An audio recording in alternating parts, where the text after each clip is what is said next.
BCom first semester के student के लिए अकाउंट में डिसोल्यूशन 1, डिसोल्यूशन 2 और डिसोल्यूशन 3 ये 3 चैप्टर में बांट के डिसोल्यूशन ऑफ पार्टनरशिप फॉर्म को दिया है।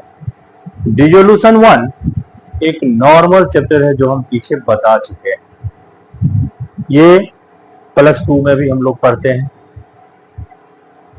डिसोल्यूशन सेकेंड में पार्टनर का इंसॉल्वेंट होता है, इसीलिए इसका दूसरा नाम डिसोल्यूशन ऑफ पार्टनरशिप फॉर्म का यहाँ इंसॉल्वेंसी ऑफ पार्टनर जोड़ देता है, साझेदार का दिवालिया होना।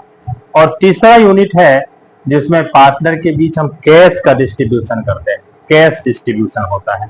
अभी हम लोग का टॉपिक है कि insolvency of partner, dissolution of partnership form 2, जिसमें मुख्य रूप से इंसॉल्वेंसी ऑफ पार्टनर हमें पढ़ना है।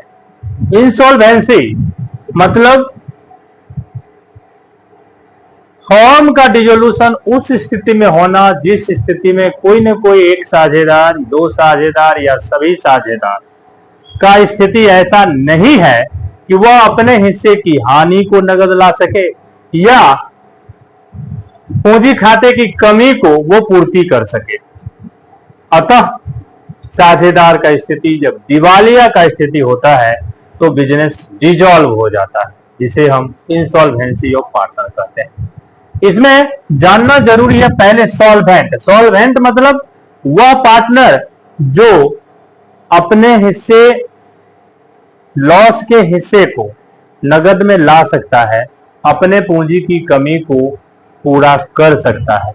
और दूसरा इंसॉल्वेंट मतलब वह साझेदार जो अपने लॉस के हिस्से को न तो नगद में ला ही सकता है, न ही पूंजी की कमी को वह पूरा कर सकता है। मुख्य रूप से इंसॉल्वेंट इसमें महत्वपूर्ण है, इसी के इर्द गिर्द ये चैप्टर है। इसमें 1903 में एक मुकदमा दायर हुआ। वो मुकदमा उस साझेदारी फॉर्म का है जिसमें गार्नर, पिकिल्स और मर्रे 3 साझेदार थे। पिकिल्स दिवालिया साझेदार था, उसके टर्म और कंडीशन को गार्नर और मर्रे जब फुलफिल नहीं करते हैं तो आपस में इनके बीच विवाद होता है। विवाद मुकदमा कोर्ट तक पहुंचता है तो कोर्ट का निर्णय आता है कि दिवालिया साझेदार, इंसॉल्वेंट पार्टनर,